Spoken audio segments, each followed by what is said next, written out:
Hello everyone joining us for this live webinar with Emily from Mac Duggal. I say hello, but actually I should say good morning to you, Emily, as you're based in Chicago, and good afternoon for all our attendees based in Europe. I myself calling from Paris, and good evening. I guess we had a couple of people that were a bit far on the east side of the world, and for all those that will be watching this in replay. So I'm Julien. I'll be the host today. I'm the Chief Revenue Officer here at Glopal, and I'm super excited to have Emily on stage with me today. So we can talk about international and all the journey they've been through, which I'm sure you'll be as excited as I am when you've heard Emily on this.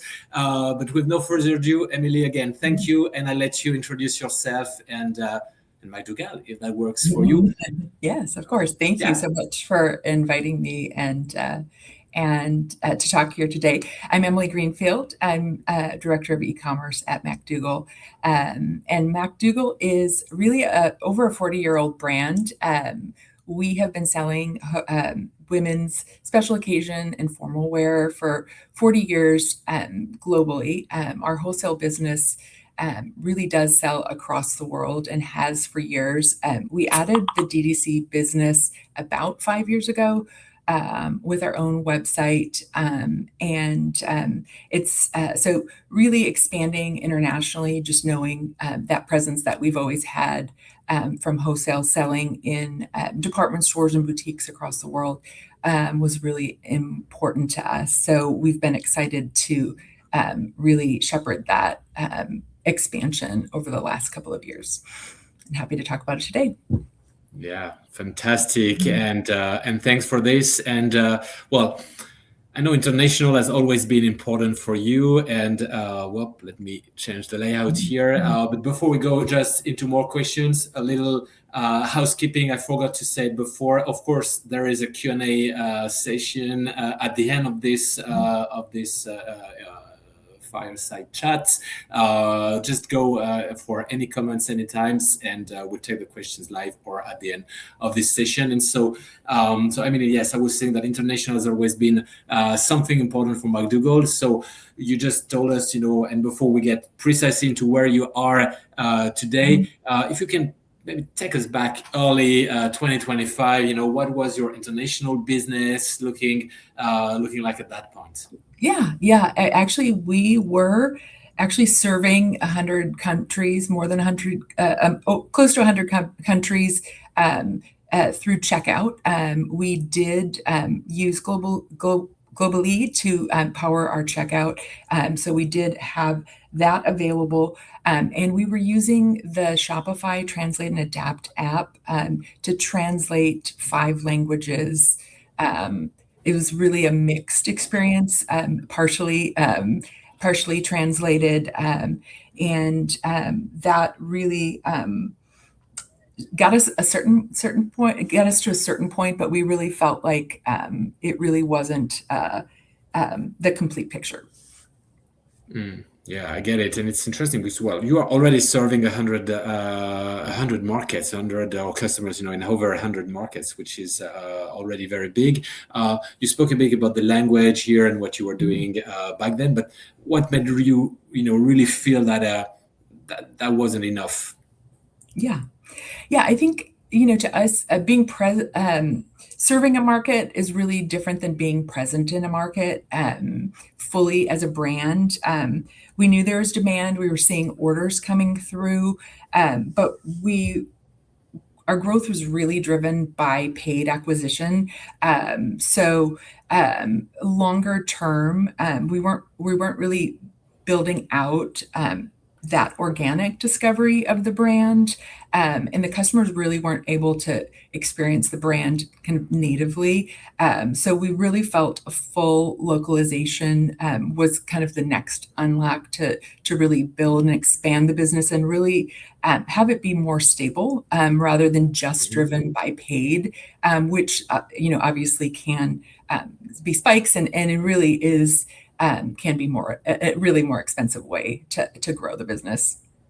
Yeah, so we will probably get deeper into that in a second. But so back then, I remember you mentioned like you had to, well, kind of manage translations. And I'd be curious because that's a question we're often hearing from our audience and companies we discuss with. So, like, what does that managing translation actually meant from a day-to-day perspective for your team back then?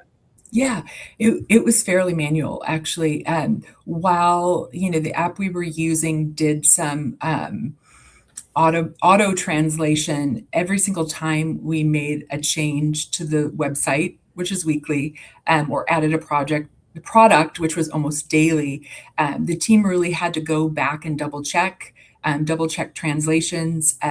As you can imagine, with a fashion brand, and just the product that we sell, just the automated translation itself doesn't always come through. Just Google Translate doesn't always quite get Yeah, the I local agree. meaning, and at the level of brand and service and what we want to provide to the customer, it just became a lot of work and really wasn't scalable with the amount of manual double checking and just work that it had become. Yeah. So we wanted to scale this, and we'll discuss that and how you've done it. But if you again, if we go back in the past, what was the biggest untapped opportunity you were seeing at that time? Yeah, we had we saw a ton of opportunity in the Middle East. It's a Okay. business that we have a boutique as a brand, a wholesale business. So it really popped up fairly quickly in just offering because there was a brand awareness. We did have customers looking for us, and so them being able to check out on our site what unlocked that. But we felt like there was potentially more across the Middle East if we could offer Arabic. It's a little more complex, so finding Mhm. a partner who could support that and everything else that we wanted was something that we thought there would be some untapped demand to find. Okay. And so you mentioned like finding a partner here, and so something would be interesting also to deep dive on is how did you evaluate, or when actually when you started evaluating the different options, different solutions, what were your non-negotiable? What made you feel confident to move forward? Share a bit what's been your experience there. Yeah. You know what? We were already, translating, so it wasn't really just about finding another translation tool. It was really finding a partner to help us with the full localization Hmm. experience. Um, we needed the full site localization from every single app, everything on the site, so it didn't feel so fragmented. We needed support with SEO, and then just that again, going back to that really complex Arabic language, but the experience as well, going right to Yeah. left. It's a completely different site experience, and to have professional help to make sure that we could do it at the level that we wanted to really support and reflect our brand was really important. The other thing that I really liked about Glopal was really that combination of human and technology. Um, for the scale that we wanted to move and the amount of countries to support, I think you need some sort of technology, but the human touch where you have a team of experts who could work with us, understand our brand, really bring knowledge to us about each market, thinking about our brand. It's really customers are buying it for really emotional most important moments in their life. So the way we market, the way we talk to customers is very emotional.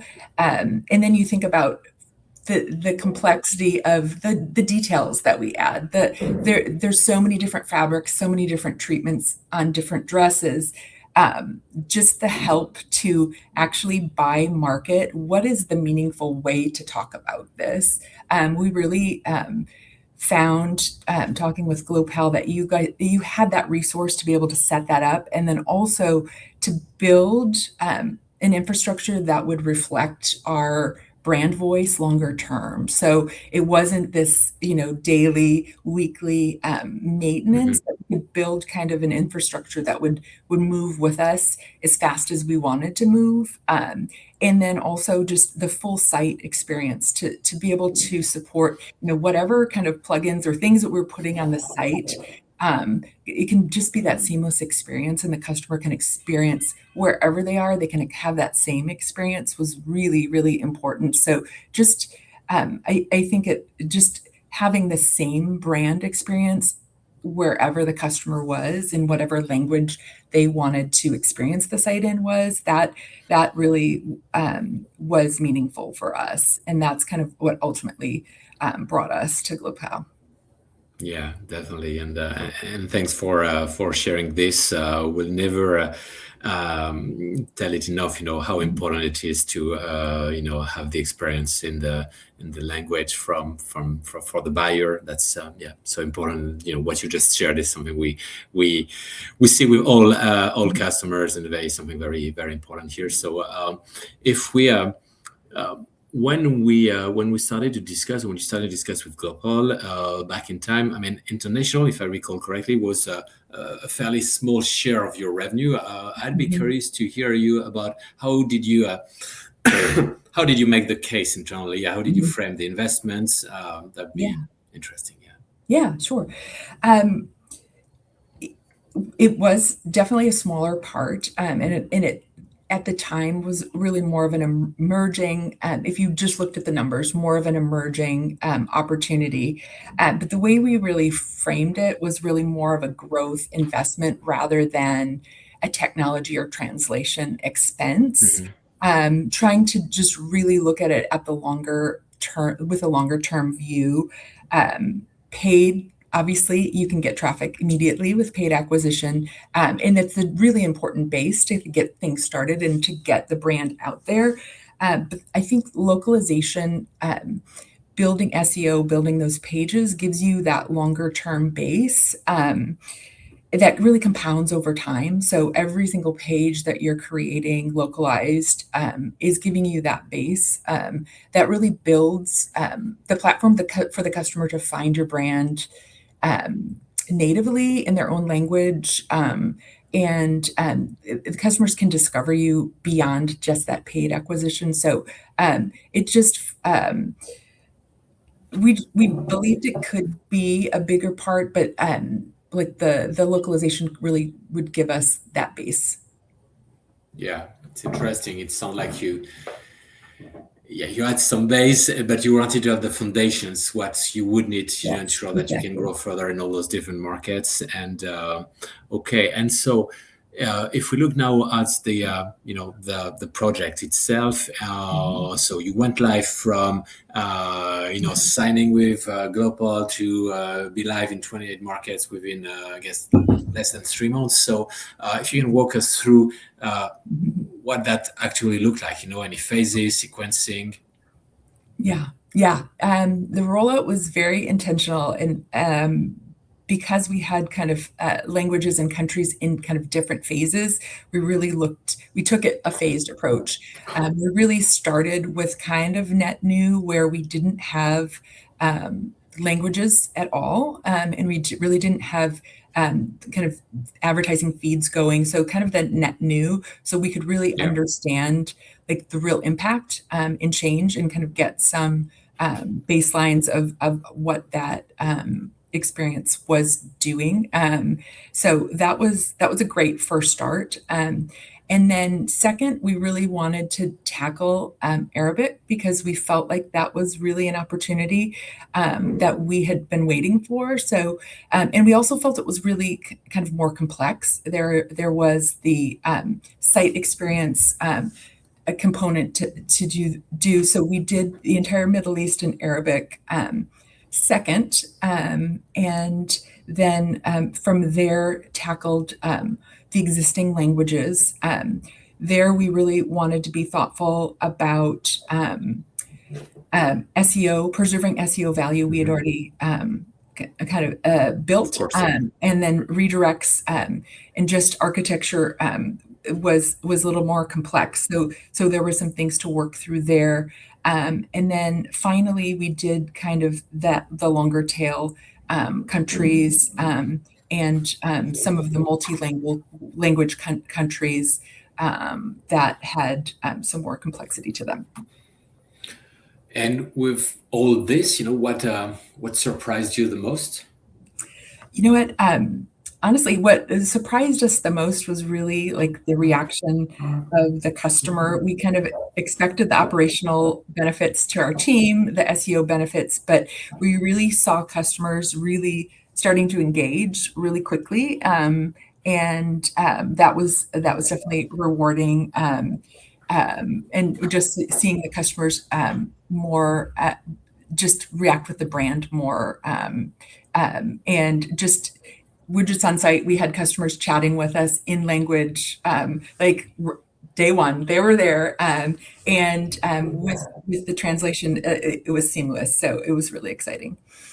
Yeah, definitely. I think it's probably the title we all the way we named this webinar. We're everywhere, and I know you insisted on Yeah, that. So absolutely. You mentioned a bit earlier the Arabic area, and for instance, I know Saudi Arabia is actually an example of market nuance, because yeah, you have a community there that's Arabic speaking, another community mhm, maybe more English speaking. So you have a mix of both. So how do you, how do you think about that? How did you solve for it?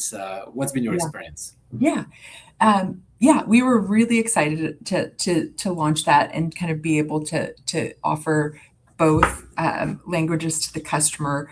But it really ended up being one of our, I think, biggest lessons in the whole localization experience. When we first launched Arabic, it was kind of a binary choice of like, okay, which language do you want to default the customers to? And of course, the customers were experiencing everything in English at the time, and we because we were excited, defaulted to Arabic and trying that. And we quickly learned, really the customer, it's about a 45% of the customers were interested in Arabic, and 55% of the customers were really still looking at English. And at the time, Glopal was launching a new tool, which ended up helping out. But as soon as we kind of, what we saw initially in the performance was, instead of this like unlock, we actually saw the business softening. And of course, it was because we were changing the 55% of customers who were used to shopping with us English, like, what are you doing? And then now they had to click a button. So really was got together with the team.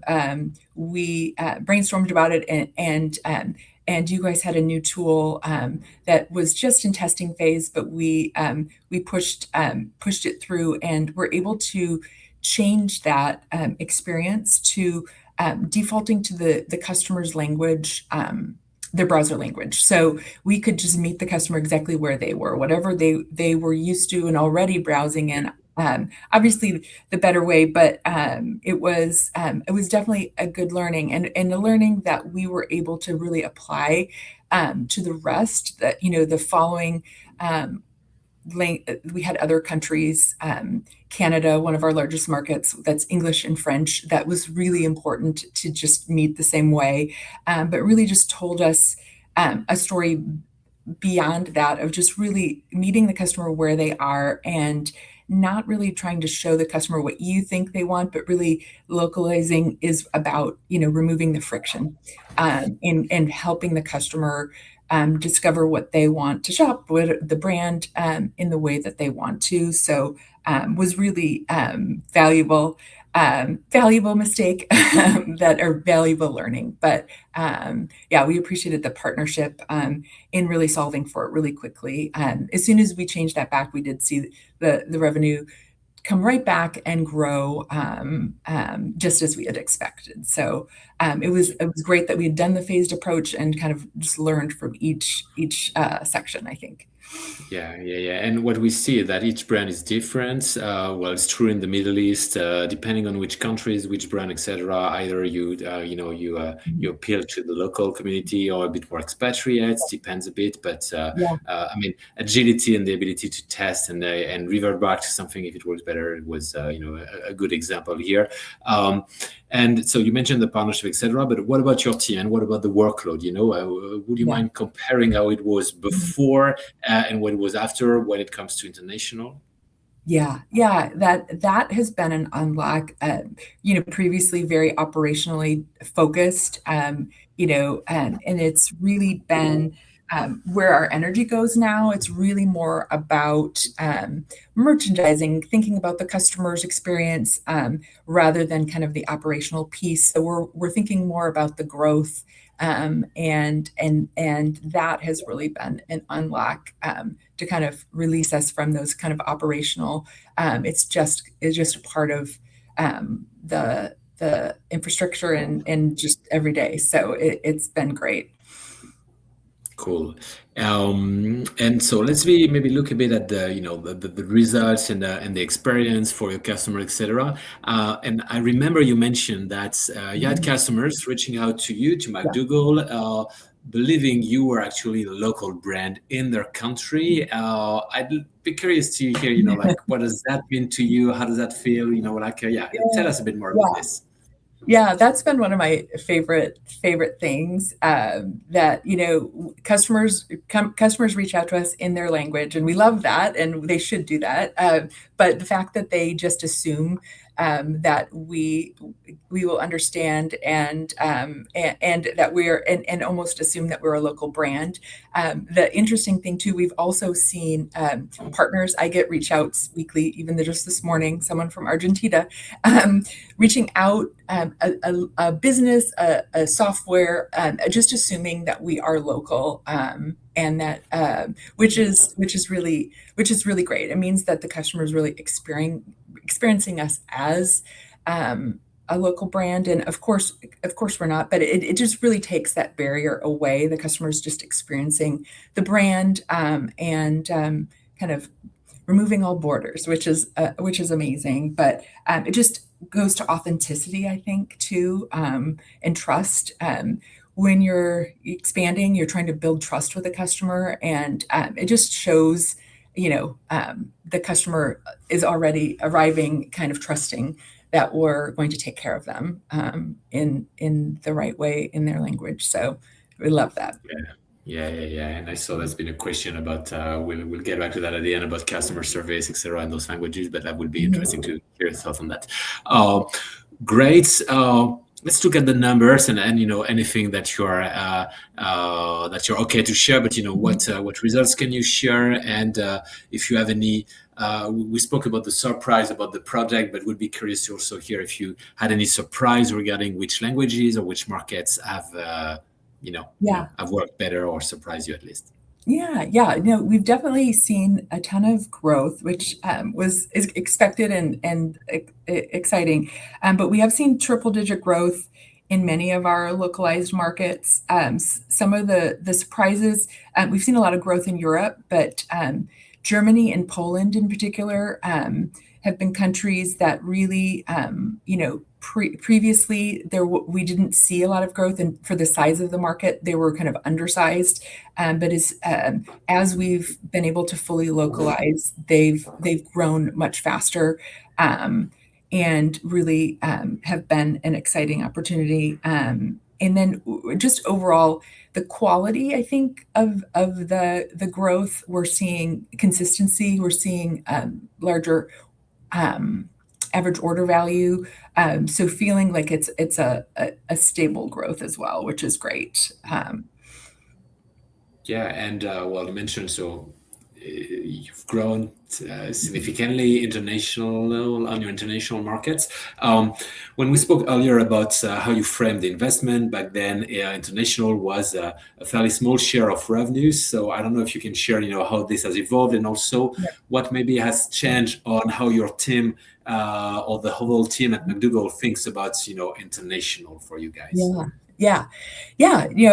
We started this project as kind of an emerging opportunity. It was really about 8% of the D2C revenue when we got started. By the end of last year, we had already moved it to 16%, which is an incredible growth. And then we're looking for it to be about 20% by year end. So really, and that at the same time, we are growing our entire D2C and domestic as well. So it's Yeah. it's significant, and it's really changed the perspective across the company. Our full team is thinking about international. Our merchandising team's considering it in the product development piece, really specifically making sure that we have the right products and we're expanding. But it's becoming a real meaningful part of the business. So at the highest level is being thought of and planned for as well. So that's really encouraging. Yeah, well, great to hear. And on this, and well, you already have 28 markets, but you're looking at even more markets, if I'm correct, for the near future. So, what's driving your decision on this? Yeah, we do see we see demand showing up earlier than we'd really do the localization. But I think just as we are seeing more countries kind of pop up and see those opportunities, we'll continue to follow those just to kind of expand where we see those opportunities beginning. We're kind of following that along and looking forward to expanding into additional places. Okay. We'll soon be arriving to the end of this session, but just a couple last questions on my hand. So I mean, we still see e-commerce director that, and maybe some are in the audience today, but like that are still on the fence regarding full site localization and just English or a couple languages is okay. What would you tell them? Yeah, I think definitely think beyond the translation piece. I think the full site, it's not just about one language to another, but it really creates the brand experience. And we've really found it just be an unlock to growth. And the other piece to think about, I think, is really that organic piece. It's really the earlier you start, you really begin to see the benefit, and those benefits compound over time. So it really is an important piece to the entire. It's a partner to your paid acquisition, and it really builds the full experience and the kind of the full growth engine, if you will. But I think it's really they're all important pieces. Brand experience, site experience, organic growth, and SEO with paid is really kind of how you can really build a sustainable business. So yeah, I think they're all kind of important pieces together. Okay, cool. And maybe one final here on my hand that would be like, would there be anything that you'd wish you'd done differently or earlier regarding international? Sure. Yeah. As always, when it's something so successful, I wish we would have started sooner. It's probably the one thing that the organic, the SEO piece is really the foundation, and we have just seen that kind of compounding. The longer we've really had it live, we continue to see that growth. So yeah, I think just starting sooner, we could be further along. Excellent. And well, thanks a lot, Emily, for sharing all your experience here. If I still have a few minutes, we have a few questions from the audience. If that's okay for you, we can look at them. Oh, and thanks. And there's time still. If you want to ask some more questions, just don't hesitate. So the first one, and that's, So you've translated in 28 languages, and the question from Pierre is about, do customers expect you speak all these languages, and how do you handle customer queries? So maybe, outside of the website, how do you handle languages on your other interactions with customers? We've tested a few different chat apps on our website, and that has been helpful because then the customer, as they're browsing, Glopal does translate those, so it becomes kind of a seamless experience. So that pre-purchase question is kind of taken care of. We also use a customer service tool that helps kind of auto-translate the conversations back and forth. So that is fairly seamless. Thanks for sharing this. We got a question from Tyler, and maybe I'll take this one. We're opening our first store in Europe next month. How fast can we get 2 languages rolled out? It can be very quick, very fast, Tyler. We'll absolutely be happy to follow up with you depending on the platform you have. Some platforms are a bit quicker than others, but it can definitely be quick. And maybe the question would be, why 2 languages? Because at some point, and Emily is a perfect example here, they went for more languages, and usually that's the way, again, aside from what we saw with Mac Duggal, that's usually the way we see the best results, because you never know which 2 markets would be the top 2. Might be a different ones than the one you would have bet on. Oh, Simona, interesting to hear about the Arabic versus English language choice. How do you assess this? Do you do tests, or was it just sales impacted? If you can share a bit more, Emily? Yeah, we did initially do kind of a test, and we were looking specifically at the 2 languages. We had paid ads in both as well, English and translated. So we just and the team actually at Glopal helped us as we rolled out to kind of do that test and monitor it. So that was definitely a part of what we were looking at as we launched, and kind of a partnership with the team. Yeah, and it looks like the Arabic, questions around the Arabic area. That was interesting for the audience. We had a question from Joe. So you looked at localization not as translation activity, but rather as a growth expansion opportunity, and I guess it was partly driven by your existence brand presence in Arab and other countries. So the question is, what does this decision-making process look like at your end? Do you run through a lot of possible projections?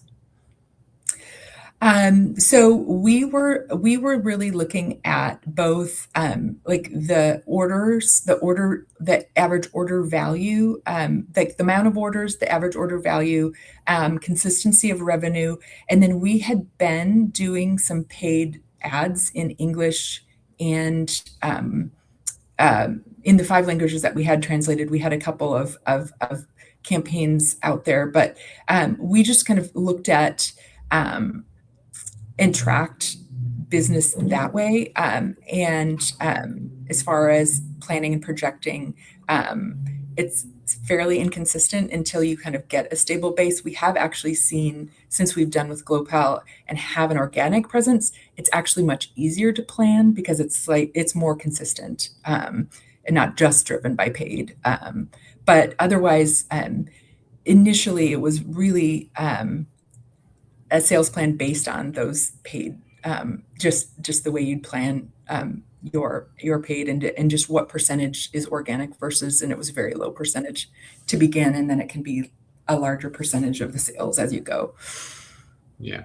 Okay, makes sense. We had a couple of questions more about our sales terms and how get more languages and try before you buy, a lot of things. So we'll be reaching out to the person in the audience about this. A couple more questions. One from Hema. How was the implementation process? Was it a lot of work for your internal team?